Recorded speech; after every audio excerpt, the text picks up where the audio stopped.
Welcome in, everybody. Glad to see you on this Tuesday night. It's Tuesday already, and as I understand it, I could be wrong, because I thought that it was the end of this week, and that was wrong, so here we go. But as I understand it, 1 week away from Ole Miss starting training camp. I think it is 1 week away, so that is some good news for you on this Tuesday night. This time next week, we'll be talking about training camp beginning. And if you guys don't know already, if you don't follow the radio show closely, Hey Dad and I have a bit where we refuse to call it fall camp because it does not begin in the fall. August is not fall. It is not fall camp. It's training camp. Fall camp would be in September or October. But anyway, it's just a recurring bit. Anytime Richard or anybody says the phrase fall camp, we immediately correct them to training camp. And we try to get other like media people to be in on the bit with us to call it training camp instead of fall camp. So if you hear that, then that's where that comes from. Anyway, my name is Michael Borky. This is Rebel Report Live. Appreciate you being here tonight. We're talking about, well, two things really, but the theme of the night is we are going to officially define success for Ole Miss in 2024. And I'm going to split it up into three categories. What is successful, what is acceptable, and what is a failure. We're going to clearly define it tonight, and I want you guys to hold me to it from when the season is over, when we have the same conversations, was 2024 a success?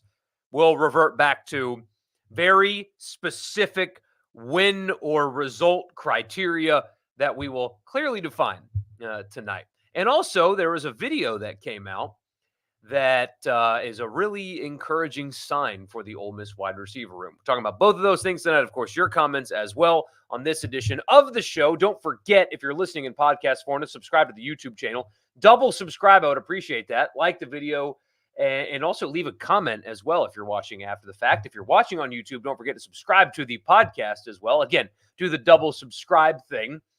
Wherever you get your podcast, search Rebel Report and subscribe and leave a rating and a review. Also follow me, social media, Twitter, Facebook, YouTube, at Michael Borky, Borkey. And this edition of the Rebel Report is presented by the Gregory Law Firm. We're going to talk about an injury tonight, or really the other side of an injury when it comes to an Ole Miss player. But injuries sometimes, unfortunately, happen to you. You shouldn't have to worry about it, but at times, life comes at us fast. And if you need somebody that will give you the best legal option, DJ Gregory of the Gregory Law Firm has got you covered for personal injury, but also small business and contract disputes as well. Saltillo, Mississippi is where the Gregory Law Firm is located. 662-397-9799 is the phone number. 662-397-9799. DJ Gregory of the Gregory Law Firm has got you covered. Again, personal injury, small business, contract disputes. Don't delay. Call DJ today. DJ Gregory, the Gregory Law Firm, presenting the Rebel Report podcast. So, success, failure, and acceptance. So, what is a successful season? What is an acceptable season? And what is a failure of a season? Now, all of these have to come with the caveat that this is assuming relative health, right? It's football. People get hurt all the time. Like you're never going to go through a season with all 22 being healthy. It's just, so we're talking about relative health.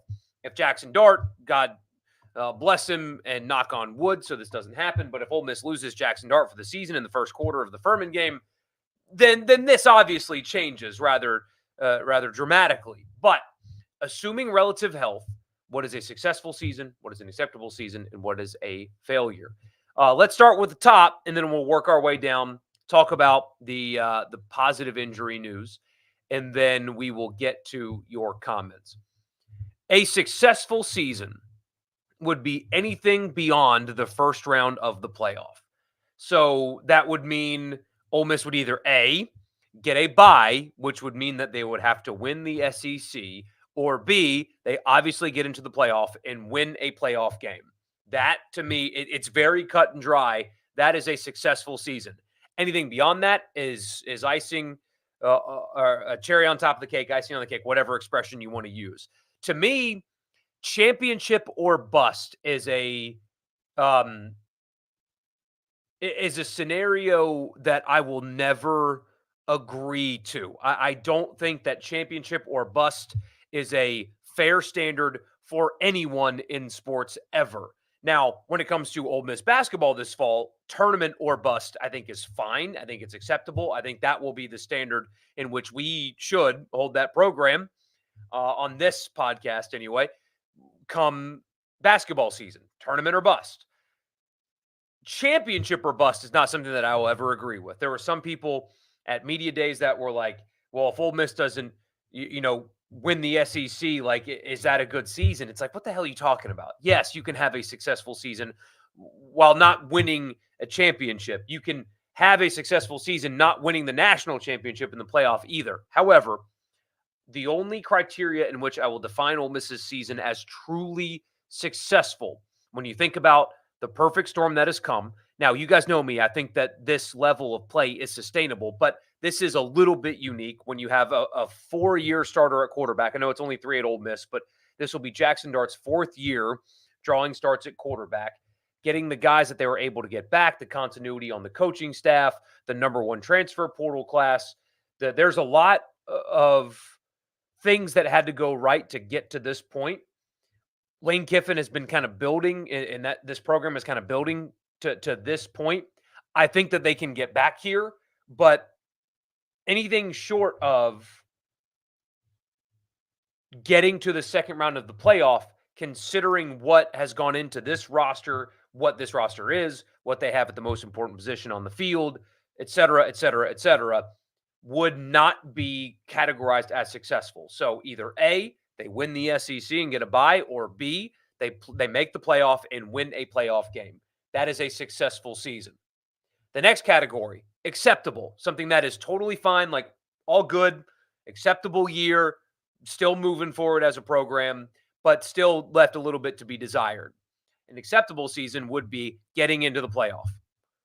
Getting into the playoff and say losing in the first round would be an acceptable result. There would be some disappointment, but it certainly could not be categorized as failure. Getting to the playoff and say losing in the first round would be acceptable, but not successful, but not a failure either. And then finally, failure is anything short of a playoff appearance, barring some bad, unprecedented injury luck. Missing the playoff with this roster and this program and this schedule, the way it's currently set up, is a failure. Anything short of a playoff appearance is a failure. So clearly defined 3 categories for you: successful, getting to the second round or beyond; acceptable, getting into the playoff; failure, anything short of a playoff appearance. 9-3 record, for example, would be a failure, in my opinion. What do you guys think? Let me know in the comments. And let's talk about the last thing for you.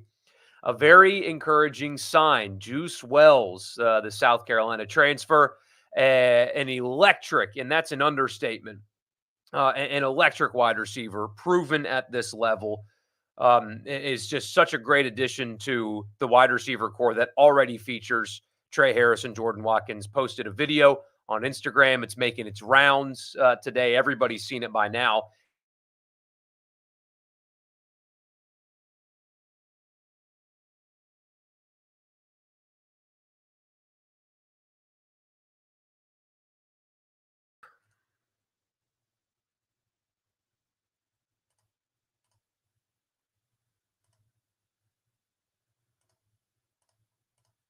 You guys got me. Sorry about that. This just piece of crap computer. I don't know how we're going to make it through the season. We're going to try our best. And I didn't even notice that it happened. So I don't know what's going on with this camera. Let's see. Let's see if I can help.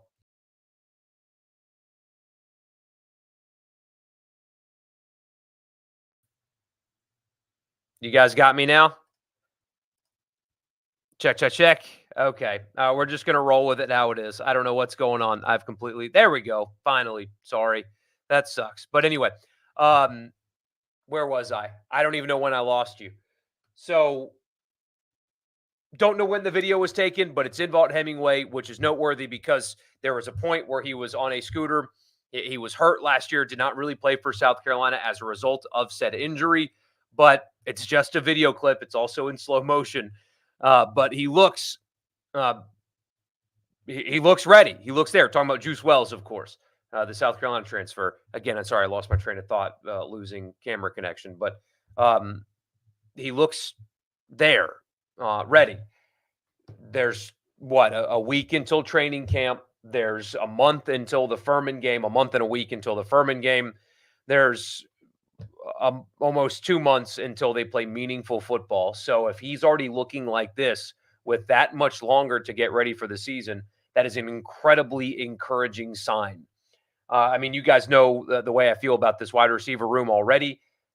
Just the high level of play in which you get from Trey Harris and Jordan Watkins already. Harris, by the way, which is amazing about Trey Harris's season last year. I keep going back to this, but he had that great year. He had that dominating year, and he was hurt last year, hurt bad. Like that was not a nothing injury that he came back from faster than most people thought that he could. So he wasn't 100%, and that's still what he got from you. And on top of that, he was still acclimating to life in the SEC. Going from Conference USA to SEC is not nothing. Like that, there is a significant jump in competition level on a weekly basis. So he battled injury and made that jump and was still dominant. And then you guys know Jordan Watkins by now as well. Super reliable, great route runner, sure hands, all that. So you've got such a great 1-2 punch. Adding Juice Wells to that makes it a pick your poison kind of thing for a defense, because you can't bracket cover one guy because the other two in one-on-one matchups are just going to feast on you. There is some unproven behind those guys in the receiver room.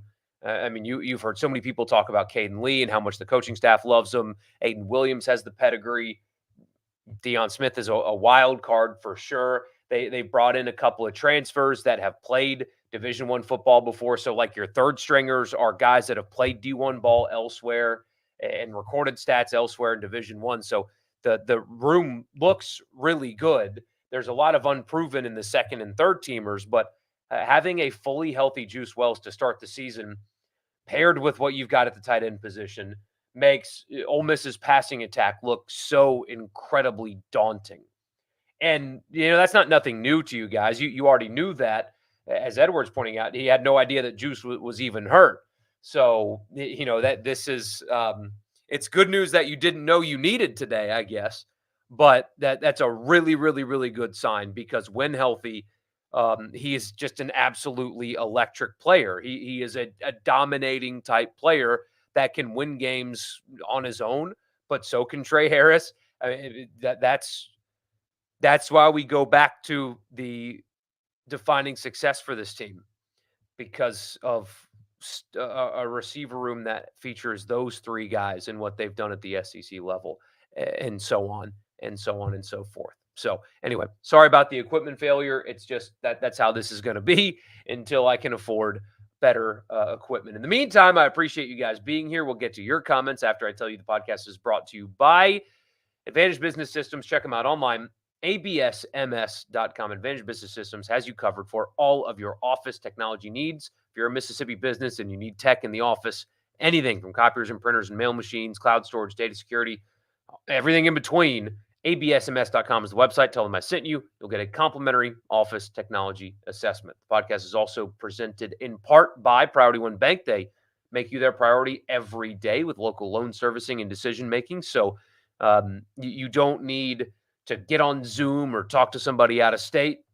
If you've got a loan or need that loan service, Priority One Bank will sit down with you face to face, because they make you their priority. All right, we'll get to some of your comments now. This is going to be a shorter edition of the podcast, and I have just about 15 more minutes is all I've got with you guys. I've got a handful of things I've got to do tonight, work-related. I know this is work, but like radio show Super Talk work-related on top of this. So about 15 more minutes with you guys, and let's get in. The clip Juice posted was definitely a good sign. I should have had this pulled up already, just so you guys can get kind of a grasp of how talented Juice Wells is. He's a big guy too, by the way, 6'1", 210. So he's a big-bodied receiver. But at South Carolina, let's see if I can get.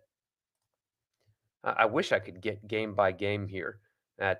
But anyway, he was at James Madison in 21, caught 1,200 yards worth of passes, had 15 touchdowns with a bad South Carolina team in 22. He had 928 yards on 14 yards per reception and 6 touchdowns. Let me see if I can get a game log for that year as well for you guys. Only played in 2 games last year, got hurt, could not play the rest of the season. Let me get this 22 game log up for you. I should have had this already, but obviously my stuff is barely hanging on.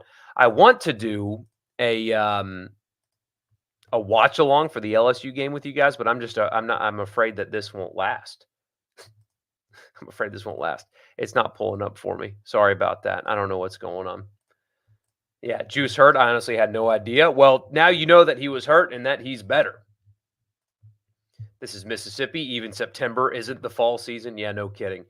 I was looking at the weather today. I already showed this to you guys, but no days in the 90s coming up. We are going to get absolutely punished in September with just miserable temperatures as we've had a really, really cool July relative to what we usually get around here. Make the SEC championship game or make it to at least the final 8, possibly final 4 teams is what you would deem a success. I hear that. Thank you for being here, David. Some of October really isn't either. Man, I've been at a couple of Sanderson Farms championship rounds where I was sweating my you-know-what off, and that happens in October.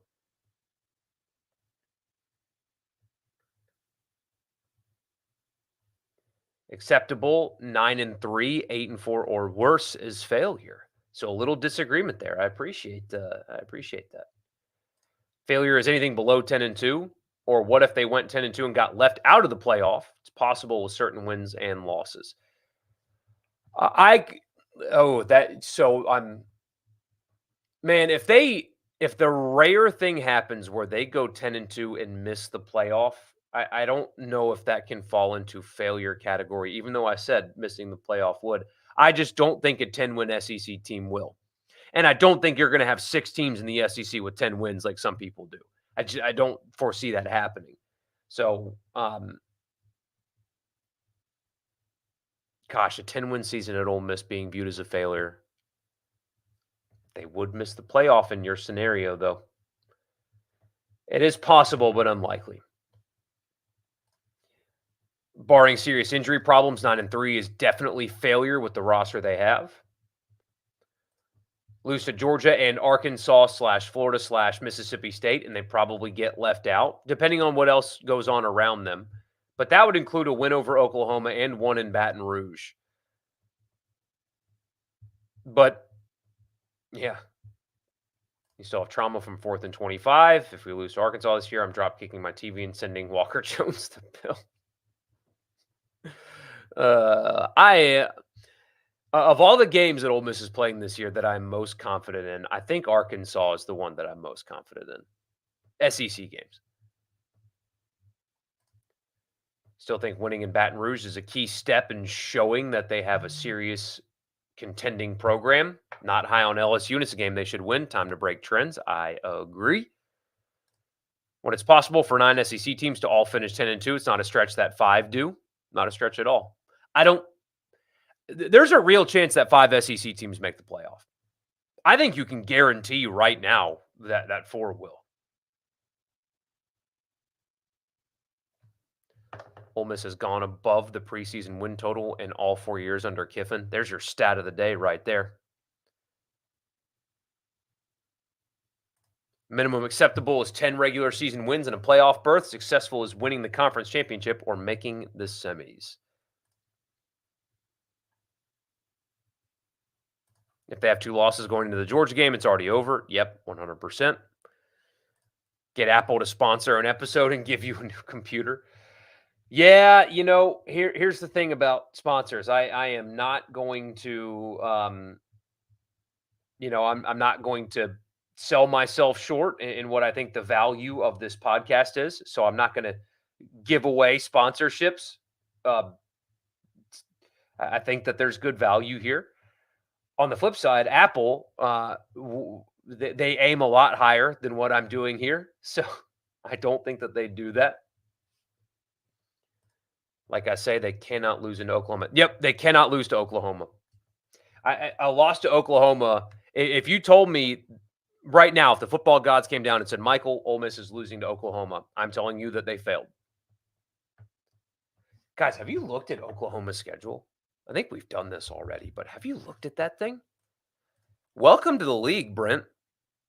This isn't easy. And I mean, the guy that I interviewed for the radio show that covers Oklahoma does radio there as well. He was not like this, but I sense a lot of um, arrogance that is going to be humbled this season.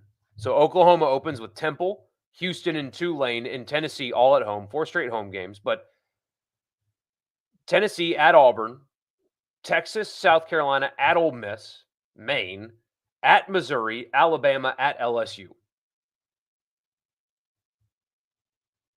So they'll have a preseason top 15-ish team in Tennessee at home. They have to go to Jordan-Hare. Auburn probably going to be undefeated in that game. They should be anyway.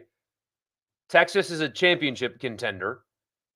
Ole Miss on the road is a conference championship contender. Missouri on the road is a playoff contender. Alabama, and then Tiger Stadium. There's a better chance that they win 6 games than 10. Would it be better for 10-2 to have one loss to LSU, Oklahoma, or beat them both and have a random second loss for potential strength of schedule purposes?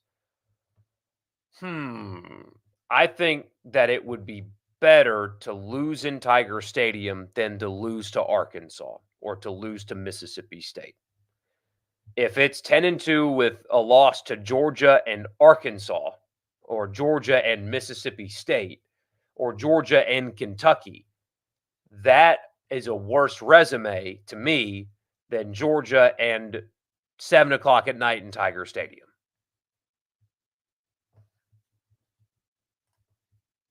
Harris, Watkins, Wells, Prieskorn, Lee, Smith, Wright, and Williams send Bentley and Parrish out of the backfield. Who are you going to cover? Nobody. Nobody. That is the best collection of weapons, especially because it's proven, right? This is a proven collection of weapons. I know DK and AJ were on the same team. I understand that. The offense and quarterback play didn't match up there, and DK didn't really stay healthy. Is it right to say that this is the best collection of proven weapons that Ole Miss has ever had? The 3 wide receivers and what they've put on their resume already, the tight end and what he's put on his resume, the backup tight end and what he's got on his resume, and the sheer number of yards. Let's see. I'm actually going to pull this up because I did this a long time ago. And I got to search this because I did this stat a while ago. Let's see. See if I can find it. Okay.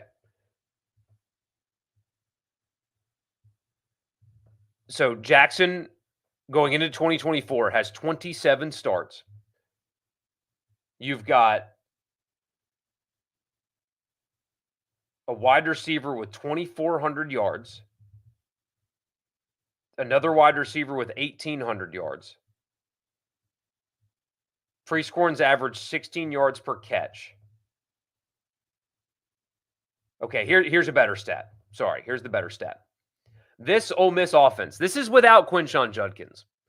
This Ole Miss offense has 7,691 passing yards, 8,207 rushing yards, and 10,762 receiving yards worth of experience at the FBS level.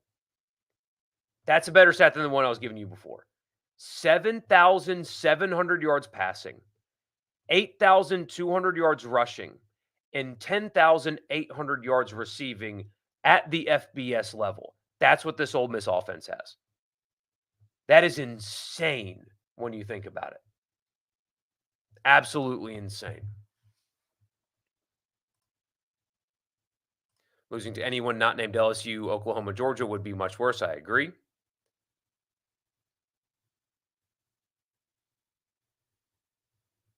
You expect Oklahoma to have multiple losses when they travel to Oxford? Oh, yeah. I mean, at least 2. At least 2. I mean, I don't think that Auburn road trip's gonna be easy for them either. Hell, I'm not even convinced that Tulane is gonna be a cakewalk for them. That at least 2 by the time they show up to Oxford. Is there a combination of 10 and 2 that keeps Ole Miss out of the playoff? I don't think there is unless some other things break against them perfectly. Um, it The schedule's set up to where you can have a handful of SEC teams at 10 and 2. There is a scenario in which 10 wins can get them left out of the playoff. It is extremely unlikely, regardless of what the SEC Unfiltered people say. There is precedent for this already that has been set. We have seen the College Football Playoff Committee rank teams already for a decade. We know generally what they're going to do. 10 win Power Four now conference teams. One time has that happened to an SEC team being left out, and that was a very unique year. It's very unlikely to happen. We have precedent that sets that. And also, the Pac 12 doesn't exist anymore. It doesn't exist. The strength of schedule that exists in the SEC is far superior than that of everybody else that is not in the SEC. So the benefit of the doubt will be given to the league. How do I know that? Because we've seen it time and time again.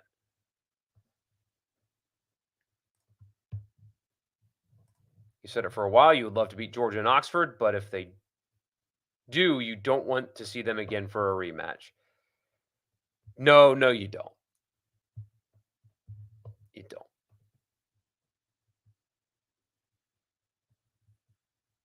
You could see 3 receivers over 1,000 yards this year and also 3 backs pretty darn close. So they had 3 receivers over 700 last year, almost having 3 over 800, if I remember correctly. Certainly within the realm of possibility. No doubt. No doubt.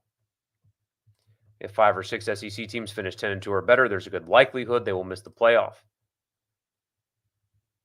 You're coming to the Sanderson Farms tournament this year. Hope to see you. Awesome, man. Yes, I will be there. I'll be there all 4 days, 100%. The South Carolina game. When is that? That's the flex game, right? Isn't the South Carolina game flex where we don't know if it's going to be 2:30 or yeah, that's a flex game. So Saturday at the Sanderson, I don't know what that'll look like for me, frankly, but um, it's a lot of fun, man. The Steve Gent and his team do such a good job of putting that tournament on. You can walk right up on the players. You've all the beer and stuff that you could want. The food options are good. Like it's a laid back. They've got a couple of screens on the course where you could watch football if you want to for a little while. It's I'm a just a huge fan of the event. So yeah, man, I'm really looking forward to that.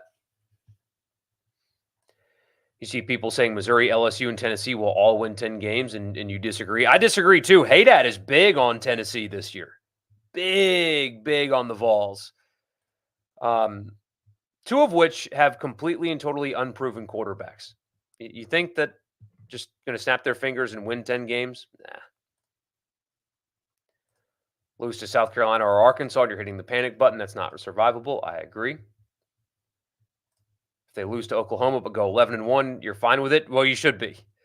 But my position is I don't think that they are capable of going 11-1 with the loss to Oklahoma. You have Oklahoma going 7-5, and that's generous. Have to break in a completely new offensive line and freshman quarterback, and new offensive coordinator, so on and so forth.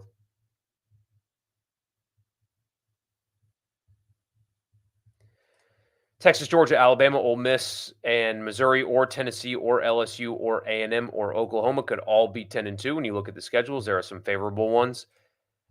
I'll bet you my car they all don't, though. The playoff committee tends to punish losses more than reward wins. So far, that appears to be the case. The combo of 2 losses to Georgia and State is particularly gutting because they will be sitting at 10-1 and closing at home to a bad football team. Yeah. That would be a death blow. They should win that game decisively. Yeah, you don't want the last time the committee sees you to be a loss to possibly not very good state team.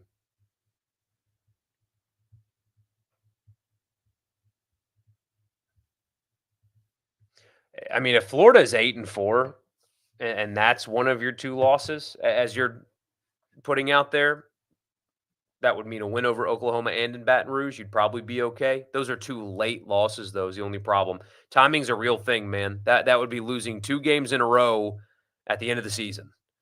That's tough.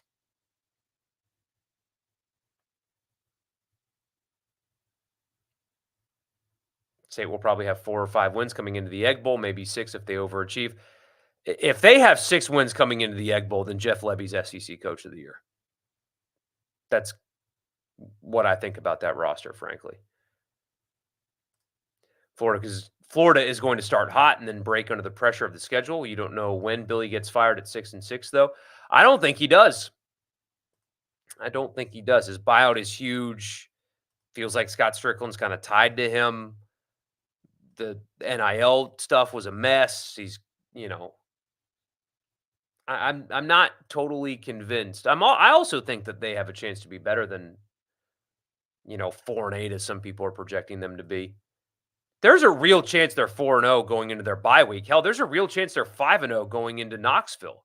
It's Miami at home, Samford, Texas A&M at home, Mississippi State, UCF. Now, I'm not saying I'm picking them to be 5-0, but if they were going into that game at Tennessee, would you be surprised? You shouldn't be.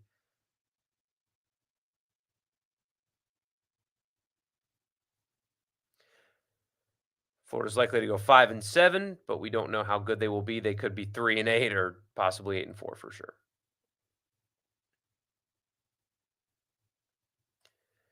10-2 doesn't feel like taking the next step, barring a big playoff run to you. Kind of feels like they held serve. Yeah, that's why I think that acceptable is a good categorization of that. If they have 3 backs all over 700 yards this year, they win the Natty. We'll have more passing yards, but you're just saying. And I do wonder, in the games that are not close, or the teams that are not, able to stack up with them, do they stat pad a little bit to try to get Jackson, records and stuff like that? Do they stat pad a little bit to try to get him what he frankly deserves? I don't know. I do have to go though. I hate to cut this off early, guys. I appreciate you. Just past a half hour, but I do have to run. So sorry about that technical issue earlier. There's nothing I can do at this point, but is what it is. So I appreciate you guys. We'll see you on Thursday night as we get closer and closer to training camp beginning. Thank you. Please like the video and all that good stuff, and I'll see you then.